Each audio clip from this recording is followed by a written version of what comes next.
Hey Amber, you should congratulate me. I just got that great accounting job over at the bank. You won't believe the salary that I'm making now. Wow, Sam, that's great. I'm so glad for you. Well, it wouldn't happen if I didn't put my nose to the grindstone here. Thank God I made myself go to the Learning Center every day. They helped me learn about critical thinking, and I wouldn't be where I'm at today without it. Yeah, I know studying's important, and I really need to figure out this accounting, but there's this party going on tonight that I'm really looking forward to. Well, I wouldn't be able to do what I'm doing today if I went to every party, but I'll see you later. Wait, maybe I could go to the Learning Center sometime, check it out, see how it is. Okay. Critical thinking is the process of actively evaluating and synthesizing new information that you receive. When you learn this new information, you might read it, hear it, someone might tell it to you, but ultimately you want to look at this information and understand what it means. Does it make sense? Don't just accept it as fact. When you understand this information better, you can apply it to things in your daily life. We do this quite often, we just don't realize it. How's it going? Not so good. My cash flow statements don't flow. I can't get my balance sheet to balance. Okay, well let's see if we can shine some light on your problem. Yeah, that'd be great, because they need a better way to understand this stuff. Looks like we can use critical thinking here. But first, can you put your problem into words? Okay. How can I get my balance sheet to balance? That's a start. Now I have a question for you. Do you know the accounting equation?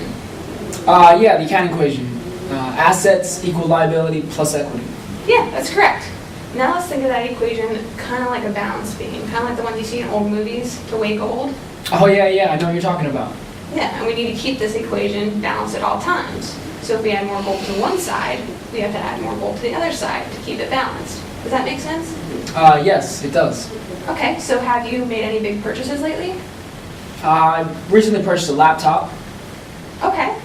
Let's say that you paid for that laptop with your credit card. Is the laptop considered an asset, a liability, or an equity? Well, it would be an asset. Yeah, that's right. So we have the laptop on the left side of the equation. What do we need to put on the right to balance it out? Since I bought it on credit, that means I owe money, which would be a liability. So I have an asset on the left, and I have a liability on the right. So they're balanced. Does that make sense? Yeah, that's great. Now let's say that you paid for the laptop with cash. Is the cash an asset, a liability, or an equity? It could be an asset. Cash is an asset. Yeah. Now what would the laptop be? An asset, a liability, or an equity? It's still an asset. It doesn't matter how you pay for it. Yeah, that's right. So now the equation is balanced. But can you tell me why? Yeah, I think I can. Cash and the laptop are both assets. Yeah, that's correct.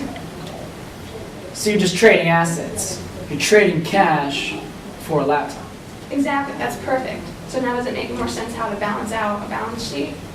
Yeah, it does actually. I like using the scale as an image. It helps me visualize.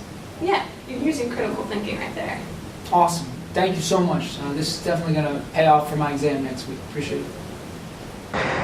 Here we see Norm did exactly what we discussed before. He took new information and applied it to a new problem. With a little help from the tutor, he was able to take this new information and a new process and reach a solution to this problem.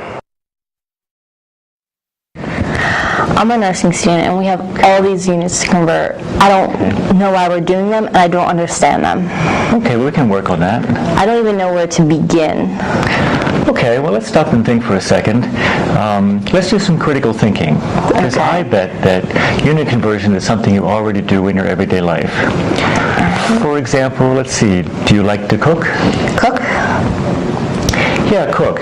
Do you like to cook at home? Do you like to make pies and cookies? I like to make pies and cookies. I love to bake, but what does that have to do with my homework? Oh, it has a lot to do with your homework. Remember our critical thinking, that is something we do in our everyday life that we can apply to our work here. Okay. So let's say it's the holidays and you want to make some cookies to hand out to your friends and neighbors. And you want to make 20 dozen cookies. Yeah, but does your recipe make 20 dozen cookies? No, it's just about, a dozen or two. Okay, so how would we convert the recipe to make 20 dozen? Multiply by 8 or so. That's right. So what if the recipe calls for half a cup of something? How would you convert that to multiply by 8? Well, half a cup of something times 8, that'd be 4 cups. Right. So then you would get your scoop and you would measure of 4 individual cups? No, just measure out a quart. It's quicker. Aha, that sounds like unit conversion to me. Is that all it is? That's all it is, just converting to something more manageable. Oh, I can do that. Do you see how that could be useful in your nursing? Oh, yeah. I don't plan on giving a patient 8 times a dose of something, but we deal with units all the time. So we have our grams, milligrams, micrograms, our liters and milliliters, all kinds of units. Okay, and you need to know how they relate to each other? Oh, yeah. We deal with the units with the patients all the time. Okay, well, do you see how it's useful to think about cooking when doing your unit conversion? Yeah, that was a really good insight. I liked it. Okay, great. And what do we call that? Applying something from everyday life to our homework. That's the critical thinking. That's right. All right, I'm going to remember that. This makes unit conversion a lot easier. Thank you. The nursing student realized that dosage calculations weren't so hard after all. In fact, they were similar to something she already knew how to do. This is true of critical thinking skills, and that they apply to a lot of situations we encounter in life. Mastering critical thinking skills can make life a lot simpler. Hi, welcome to the Writing Center. Hi, my teacher just assigned an analysis paper. She said something about critiquing this article, but I don't know what she means. Can you read it over for me and tell me what to write about? Well, what if we instead talk about critical reading so you know how to analyze any article? Okay, but what's that? Critical reading is a technique for discovering ideas and information within a text. All right, well, what am I supposed to do with those ideas? Are they what I'm writing about? Sort of, but next you have to analyze those ideas and decide whether to accept them or not. Okay, that seems a lot easier now. When my teacher talked about critical thinking, she made it seem all complicated, like it's something we use every day. Well, obviously we don't analyze articles every day, but we do analyze ideas every day. For example, did you make any decisions in your life lately? Well, I quit my job and got a new one. And you just decided that randomly, or were there other factors involved? And how did you pick your new job? Well, I thought about that for a long time. It was a tough choice on my part, and there were a bunch of different things that affected my choice. Of course, and you were able to reach that decision by critical thinking, deciding what's logical and what's not. So critical thinking is kind of like thinking about thinking? Pretty much. Wow, okay, this is going to make things a lot easier. I'll see you later with my first draft. Okay.